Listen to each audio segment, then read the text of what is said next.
सुप्रभात साथियों, मैं कुंदन कुमार स्वागत करता हूं DCN daily current affairs analysis के शानदार सेशन में दोस्तों। और सेशन की शुरुआत करते हैं पिछले वीडियो में पूछे गए प्रश्न के साथ। और जो पिछला सेशन था दोस्तों आपका महा रिवीजन का था, लगभग उसमें 50 क्वेश्चन पूछे गए थे दोस्तों। और 50 क्वेश्चन का आप रिवीजन कीजिए फटाफट अंदाज में, देखिए कि क्या आपका स्टेटस है, क्या आपकी तैयारी है। आप अपने तैयारी का जायजा का आकलन लीजिए। पीछे आइए देखते हैं पिछले वीडियो में जो प्रश्न पूछा गया था कि हाल ही में सीएम प्रतिज्ञा योजना, हाल ही में सीएम प्रतिज्ञा योजना किस राज्य ने शुरू किया है? तो बिहार राज्य ने। सीएम प्रतिज्ञा योजना किस राज्य ने शुरू किया है? बिहार राज्य में शुरू किया है। बैक टू बैक करंट देखेंगे। आज आपको लास्ट में स्टेटिस्टिक देखने को मिलेगा। अंतर्राष्ट्रीय सहकारिता दिवस 2025 कब मनाया गया है दोस्तों? इंटरनेशनल ईयर ऑफ कोऑपरेटिव क्या है दोस्तों? इंटरनेशनल ईयर ऑफ कोऑपरेटिव कब मनाया गया है? तो सबसे पहले इसको मनाने से पहले ये जान लेते हैं कि वर्तमान समय में अभी सहकारिता मंत्री कौन है। और मोदी के कैबिनेट में दोस्तों सहकारिता मंत्रालय इस बार यानी पिछले बार क्या हुआ था, जुड़ा था दोस्तों 19 में। तो जिसके प्रथम कैबिनेट मंत्री थे और गृह मंत्री अमित शाह जी थे, सहकारिता मंत्रालय उन्हीं के अधीन में आता है। तो अंतर्राष्ट्रीय सहकारिता दिवस 2025 दोस्तों यह जुलाई के प्रथम शनिवार को, जुलाई के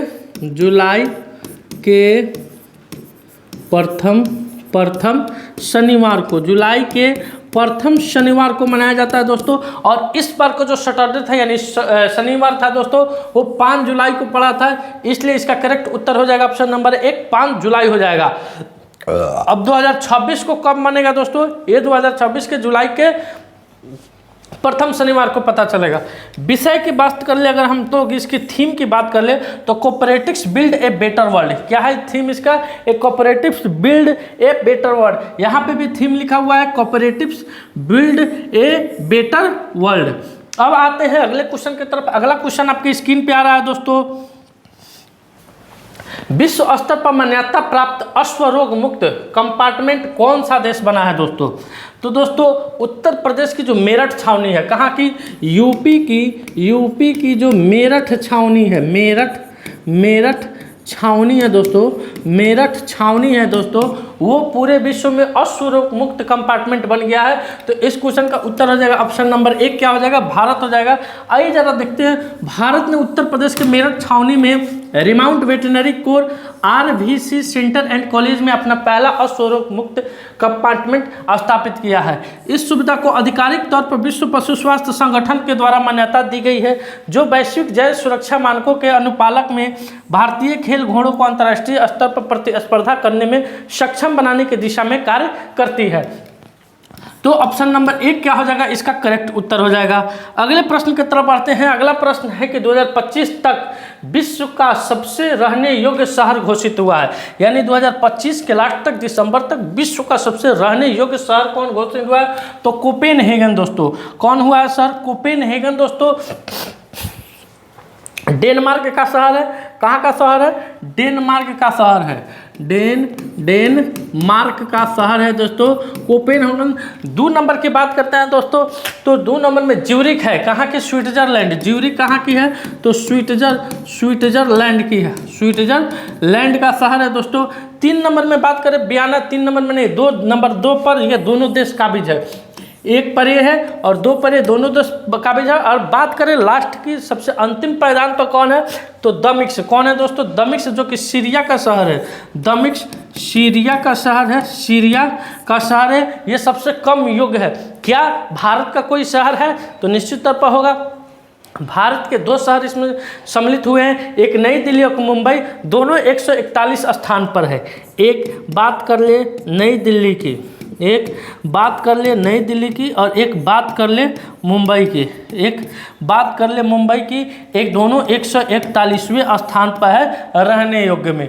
अब आते हैं अगले प्रश्न की तरफ। अगला प्रश्न कह रहा है आपकी स्क्रीन पे दोस्तों कि हाल ही में इनोवेटिव फिजिशियन फोरम का 7वां वार्षिक अंतर्राष्ट्रीय सम्मेलन कहाँ हुआ है? तो दोस्तों आप सभी स्क्रीन पर देख रहे हैं कि इस कार्यक्रम का उद्घाटन हमारे लोकसभा के अध्यक्ष है ओम बिरला जी, उनके द्वारा यह किया गया है। लगातार इनका ये दूसरा टर्म है लोकसभा के अध्यक्ष के रूप में। 2019 से ये 24 तक रहे हैं और 2024 से 29 तक भी ये रहेंगे दोस्तों। यह सम्मेलन मुख्य विषय आंतरिक चिकित्सा का भविष्य है। इस सम्मेलन की अगर बात कर ले, मुख्य विशेषता क्या है तो आंतरिक चिकित्सा का भविष्य है। यह कार्यक्रम चिकित्सा शिक्षा और अनुसंधान में अंतर्राष्ट्रीय भागीदारी को क्या देता है, बढ़ावा देता है। इसका उद्घाटन कहाँ हुआ है तो नई दिल्ली में हुआ। कहाँ हुआ है, नई दिल्ली में हुआ है। अब बढ़ते हैं अगले क्वेश्चन की तरफ। अगला क्वेश्चन है स्टैटिस्टिक्स के है, लास्ट में, वीडियो के लास्ट में आपको मिलेगा। हाल ही में किस राज्य में निपाह वायरस के 2 नए मामले पाए गए हैं। हाल ही में किस राज्य में निपाह वायरस के 2 मामले पाए गए हैं तो दोस्तों निपाह वायरस ये जानवरों से आदमी में फैलता है, जानवरों से मनुष्य में फैलता है। WHO के मुताबिक निपाह वायरस दोस्तों NIV के एक जेनेटिक वायरस है। यह जानवरों से लोगों तक फैलता है और यह दूषित भोजन के द्वारा सीधे लोगों के बीच भी पहुँच सकता है। संक्रमित लोगों में यह ऑस्मेटिक संक्रमण से लेकर सांस की बीमारी और घातक एन्सेफेलाइटिस तक की कई बीमारियों का कारण बनता है। तो ये कहाँ फैला है दोस्तों, केरल में फैला है। केरल जिसकी राजधानी कहाँ है, तिरुवनंतपुरम है। मुख्यमंत्री पिनरई विजयन है दोस्तों। अब आते हैं केरल के बारे में वन लाइनर देखते हैं, जो कि वनडे एग्जाम में आपका बेहद ही लाभदायक होता है दोस्तों।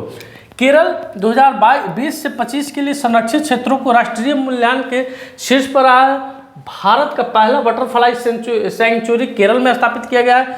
भारतीय तटरक्षक बल ICG द्वारा विझिनापन बंदरगाह पर एक नए IGC जेटी का उद्घाटन किया गया है।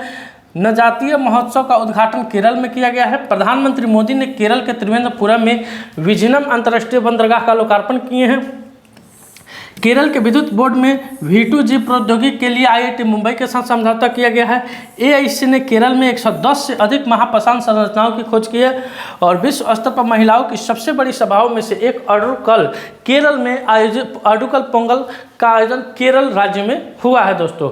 अब आते हैं अगले प्रश्न की तरफ। अगला प्रश्न आपकी स्क्रीन पे आ रहा है फटाफट अंदाज में कि हाल ही में प्रधानमंत्री मोदी ने कहाँ 17वें ब्रिक्स सम्मेलन में हिस्सा लिए हैं। तो अभी दोस्तों प्रधानमंत्री मोदी 5 देशों की यात्रा पर गए हैं और उसी यात्रा के क्रम में ब्राज़ील के ब्राज़िलिया शहर में दोस्तों इस बार का 17वां ब्रिक्स सम्मेलन शुरू हुआ है, जिसमें हिस्सा कौन लिए हैं, हमारे भारत के प्रधानमंत्री नरेंद्र मोदी लिए हैं। अब आइए जरा ब्रिक्स के बारे में संक्षिप्त में जानते हैं। ब्राज़ील, रूस, भारत, चीन, दक्षिण अफ्रीका, मिस्र, इथोपिया, ईरान और संयुक्त अरब अमीरात, इंडोनेशिया जनवरी 2025 में शामिल हुआ है दोस्तों।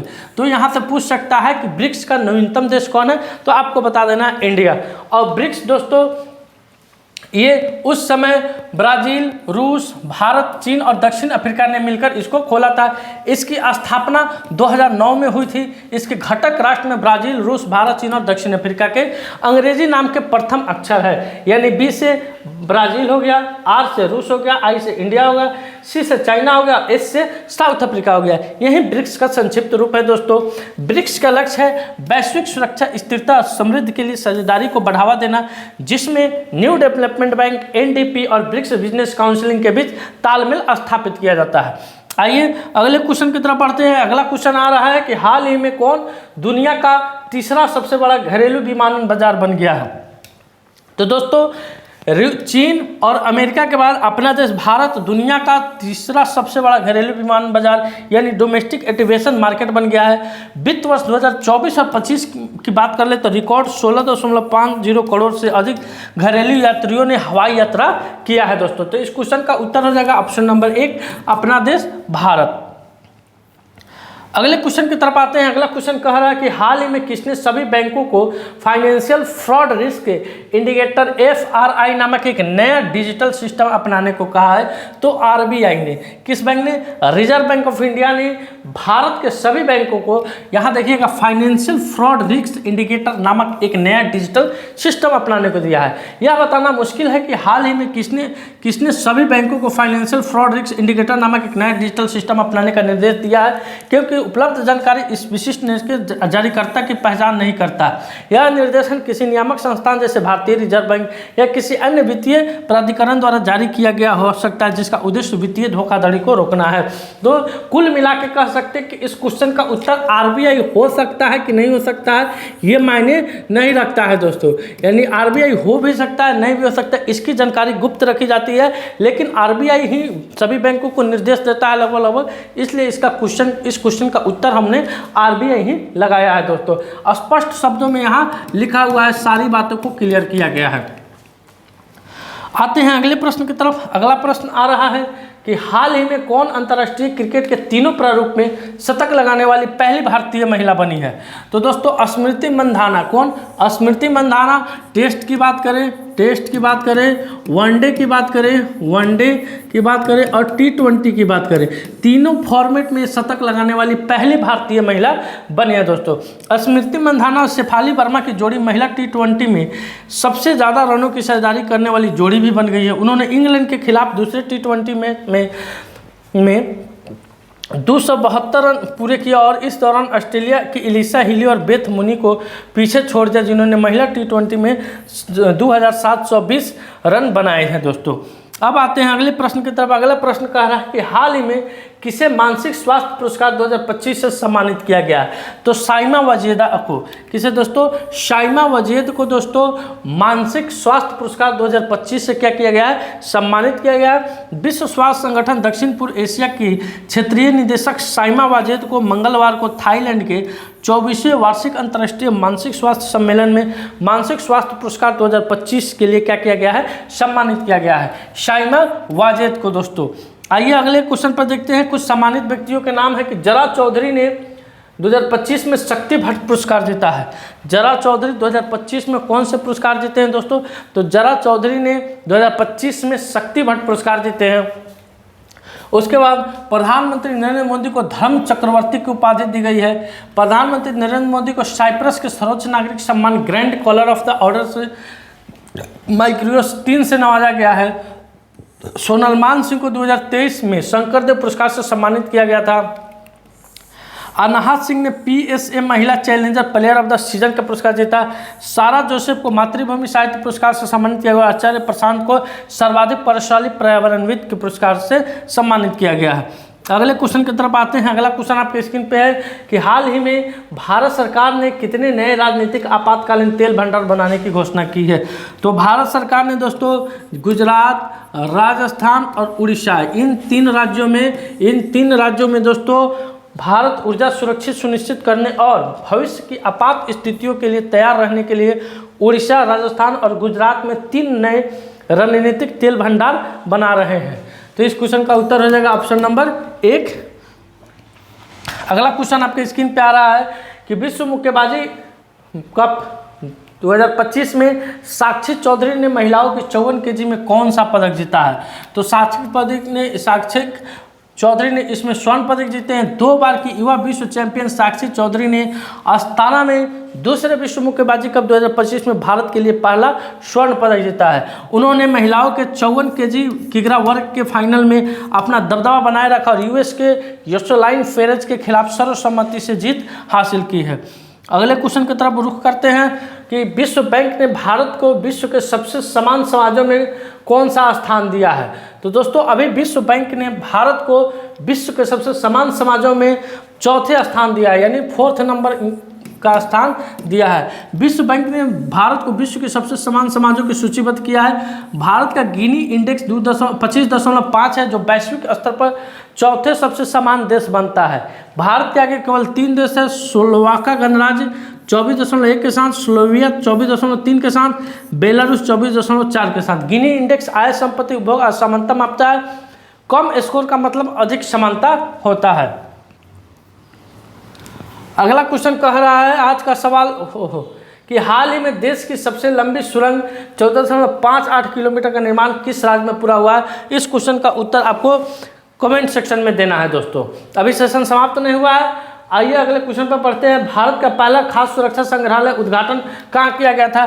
बैक टू बैक 4 क्वेश्चन है दोस्तों, 2022 से रिलेटेड करंट अफेयर्स के हैं। तो तंजावुर तंजावुर कहाँ पड़ता है? तमिलनाडु में, तमिलनाडु में पड़ता है दोस्तों।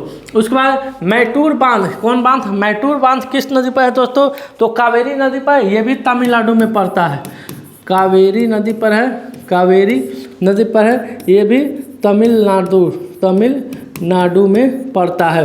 अगला क्वेश्चन है कि भारत के बाहर पहले आईआईटी की स्थापना कहाँ हुई थी? तो दुबई में हुई थी। कहाँ हुई थी? दुबई में। अम्मा बहन योजना किस राज्य के मुख्यमंत्री ने शुरू किए थे? तो सिक्किम के मुख्यमंत्री, प्रेम सिंह तामांग, सिक्किम के मुख्यमंत्री प्रेम सिंह तामांग 4 मार्च 2022 को, 4 मार्च 2022 को। आते हैं अगले क्वेश्चन पर तरफ। अगला क्वेश्चन है, अगला पेज में आप देखिए कि भाप का अति तापन किया जाता है, भाप का अति तापन किया जाता है दोस्तों, तो अचर दाब के द्वारा। किस दाब के द्वारा? अचर दाब के द्वारा। ज्ञात कठोरतम पदार्थ है, ज्ञात कठोरतम पदार्थ है हीरा। आपका हीरा दिया सलाई के शीर्ष में होता है, दिया सलाई के शीर्ष में होता है लाल फास्फोरस, लाल फास्फोरस। उसका कार्बनिक यौगिक में समानता पाया जाता है, तो समन्वय बंधकता।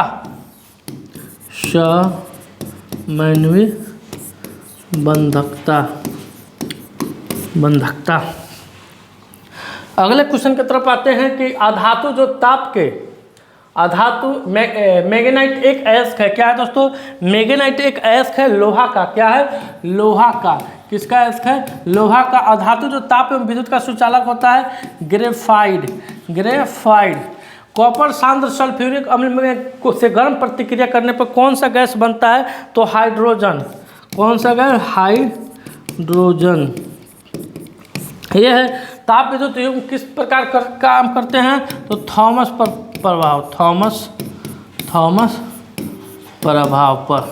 प्रभाव पे।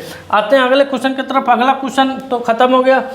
वीकली करंट अफेयर्स दोस्तों, जो संडे को क्लास हुआ था, चूँकि मंडे को क्लास नहीं जाता है, संडे को क्लास हुआ था वीकली करंट अफेयर्स का 1 से 6 जुलाई 2025 तक के 50 से अधिक important question quick revision MCQ में कराया गया है दोस्तों, जिसमें मुख्य दिवस हुआ है, नियुक्ति हुआ, आयोजन हुआ, खेल, पुरस्कार, एप्लीकेशन, राज्य, देश और विदेश से संबंधित सारे सवालों को, इसमें इंपॉर्टेंट सवालों को रखा गया है। अगर अभी तक आप वीडियो नहीं देखे हैं तो प्ले स्टोर में जाइए, प्ले स्टोर में current affairs by Kundan sir खोलिएगा मेरे चैनल पे जाके, वहाँ से आप वीकली करंट अफेयर्स 1 से 6 जुलाई को देख लीजिएगा। 22 मिनट का क्लास है, लगभग 60 प्लस क्वेश्चन कराया गया है दोस्तों, फटाफट अंदाज में आप वहाँ से अपने तैयारी का जायजा ले सकते हैं। दोस्तों आज का सेशन मेरा यहीं समाप्त हुआ। वीडियो अच्छा लगे वीडियो को लाइक कीजिए, शेयर कीजिए, चैनल पर नए हैं तो चैनल को सब्सक्राइब कीजिए। मिलते हैं आपसे अगले वीडियो में, तब तक के लिए धन्यवाद। अपना ख्याल रखिएगा। भारत माता की जय।